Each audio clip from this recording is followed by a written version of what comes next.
जय जिनेन्द्र, जय श्री महाकाल। हम अभी तक हमने श्लोक पढ़े।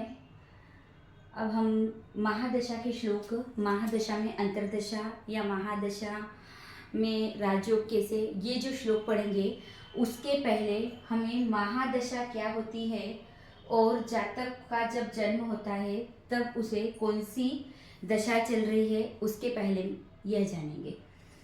तो जब जातक का जन्म होता है तब यह कुंडली का एक प्रारूप है। इसमें सबसे पहले हमें यह देखना है कि उस जातक की मून की प्लेसमेंट कहाँ है, कि उस जातक का चंद्रमा कहाँ बैठा है। ये एक काल्पनिक पत्रिका है, कर्क लग्न की है लेकिन है काल्पनिक। तो इसका मून बैठा है सिंह राशि में, जिसकी भी हो या एक काल्पनिक है। तो यहाँ पर हमने मून को बिठाया है सिंह राशि में और इसके अंश देखने होते हैं कि चंद्रमा के अंश कितने हैं। ये मैंने आगे के पहले वीडियो में भी बताया है। तो चंद्रमा के अंश कितने हैं ये देखना है। और सिंह राशि है तो सिंह राशि में कौन कौन से नक्षत्र होते हैं ये मैंने एक शार्टेड वीडियो में दिया है, उसमें आप देखोगे तो समझ आ जाएगा। सिंह राशि में होते हैं मघा, पूर्वा फाल्गुनी और उत्तरा फाल्गुनी। यहाँ ये समझना है कि जब हम यह देखें कि उस जातक को कौन सी दशा चल रही है जब उसका जन्म हुआ, तो सबसे पहले हमें यह देखना पड़ता है कि उसकी कुंडली में चंद्रमा कहाँ विराजित है। जहाँ चंद्रमा जिस राशि में विराजित है उसके नक्षत्र लेने पड़ते हैं और कितने अंश पर विराजित है। हमें पता है मघा के 4 चरण, पूर्वा फाल्गुनी के 4 चरण और उत्तरा फाल्गुनी का 1 चरण। एक नक्षत्र का मान होता है 13 अंश 20 कला और एक चरण का मान होता है 3 अंश 20 कला। ये है नक्षत्र का मान और ये है चरण का मान। ये है आपका नक्षत्र, एक नक्षत्र का मान। इसमें 4 चरण मिलके 3 20 3 20 3 20 3 20 तो ऐसे करके 13 20 हो जाएगा। तो एक नक्षत्र का मान है 13 अंश 20, जो आगे हम समझा चुके पहले ही, 13 अंश 20 कला और एक चरण का मान है 3 अंश 20 कला। अब ये हमारा चंद्रमा है कितने अंश पर?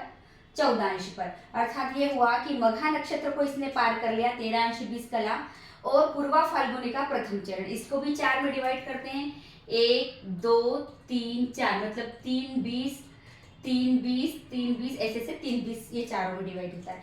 तो 3 20 मतलब 13 और 3 हो गए अपने कितने, 16 40। तो ये पहले पूर्वा फाल्गुनी का पहला चरण होगा, पूर्वा फाल्गुनी का पहला चरण होगा। यहाँ मैं आपको एक और चीज बता दूं, ये आपका हुआ पूर्वा फाल्गुनी का पहला चरण, मतलब पूर्वा फाल्गुनी उस जातक का नक्षत्र होगा, जिस जातक का जन्म हुआ है उसका ये नक्षत्र होगा पूर्वा फाल्गुनी और चरण होगा उसका पूर्वा फाल्गुनी का पहला चरण। अब हमें सिर्फ ये देखना है कि उस समय उसे महादशा कौन सी है। 14 अंश है और ये है आपकी नक्षत्र सारणी, ये है आपकी नक्षत्र सारणी। पहले हमारे महाभारत के पहले राशियां नहीं थी, सिर्फ नक्षत्र थे और नक्षत्रों की गणना कृतिका से की जाती थी। उसके बाद राशियां आई, राशियों का और नक्षत्र का समायोजन करने में अश्विनी नक्षत्र को प्रथम नक्षत्र मानकर समायोजन किया और उसके बाद अभिजित नक्षत्र को उत्तराषाढ़ा और श्रवण की घटियों में, उत्तराषाढ़ा की 15 घटी अंतिम और श्रवण की प्रारंभिक 4 घटी का मान देकर इस तरह अभिजित नक्षत्र को 19 घटी का मान दिया गया। यह नक्षत्र सबसे शुभ नक्षत्र माना जाता है लेकिन उसकी गणना या महादशा में नहीं की जाती है। तो पहले कृतिका नक्षत्र से चलते थे, तो महादशा निकालते वक्त कृतिका नक्षत्र से ही लेना है। आपको कुछ नहीं करना है, सिर्फ 3 12 21 एक अंक याद रखना है।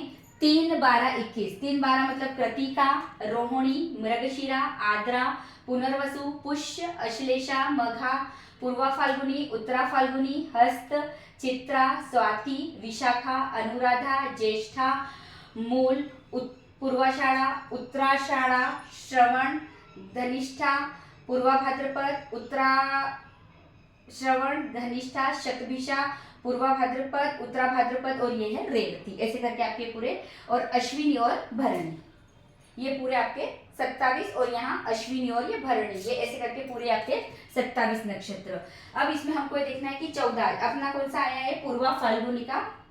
पूर्वा फाल्गुनी में उस जातक का जन्म हुआ है, नक्षत्र है उसका। पूर्वा फाल्गुनी कहाँ है आपका, यहाँ से आपको कृतिका याद रखना है, यहाँ से आपको उत्तरा फाल्गुनी याद रखना है, और यहाँ से आपको उत्तराषाढ़ा, मतलब 3, 12, 21 अंक से, और ऐसे कृतिका, उत्तरा फाल्गुनी और उत्तराषाढ़ा। तो कृतिका के बाद कृतिका, रोहिणी, मृगशिरा, आद्रा, पुनर्वसु, पुष्य, अश्लेषा, मघा और पूर्वा फाल्गुनी, मतलब पूर्वा फाल्गुनी में। अब ये 11 नंबर का नक्षत्र, और इसके सामने कौन सी दशा चल रही है, शुक्र की, मतलब उस जातक को जब जन्म हुआ था तब उसे शुक्र की दशा चल रही थी। ये हमारा दशा क्रम है। सबसे पहले सूर्य की, फिर चंद्र की, मंगल की, राहु की, गुरु की, शनि की, बुध की, केतु की और शुक्र की। तो उस जातक को शुक्र की दशा चल रही थी। शुक्र की दशा का वर्ष है सूर्य का 6 वर्ष, चंद्रमा का 10 वर्ष, मंगल का 7 वर्ष, राहु का 18 वर्ष, गुरु का 16 वर्ष, शनि का 19 वर्ष, बुध का 17 वर्ष, केतु का 7 वर्ष और शुक्र का 20 वर्ष। मतलब ये कह सकते हैं कि इस जातक का जब जन्म हुआ था, उसका जन्म पूर्वा फाल्गुनी नक्षत्र में हुआ, उसकी राशि सिंह है, और पूर्वा फाल्गुनी के प्रथम चरण में उसका जन्म हुआ। उसके बाद उसको दशा चल रही थी शुक्र की। मैं एक और उदाहरण से बता देती हूँ। मान लो किसी जातक का जब जन्म हो तब चंद्रमा यहाँ विराजित हो और 28 अंश का हो, तो मेष राशि के कौन कौन से हैं नक्षत्र,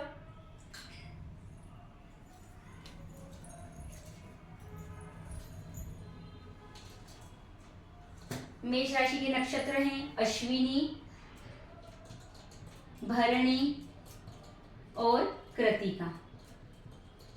अब अश्विनी के 4, भरणी के 4 और कृतिका का 1, तो 13 अंश 20 कला, 13 अंश 20 कला, 13 26, 26 40, अपने को कितने चाहिए 28। तो मतलब कृतिका नक्षत्र में उस जातक का जन्म हुआ। अब कृतिका नक्षत्र कहाँ आएगा, ये यहाँ पर। तो उसको कौन सी दशा चल रही थी, सूर्य की दशा चल रही थी। अब दशा में अंतरदशा कैसे निकालते हैं ये हम आगे की वीडियो में देखेंगे। जय जिनेंद्र।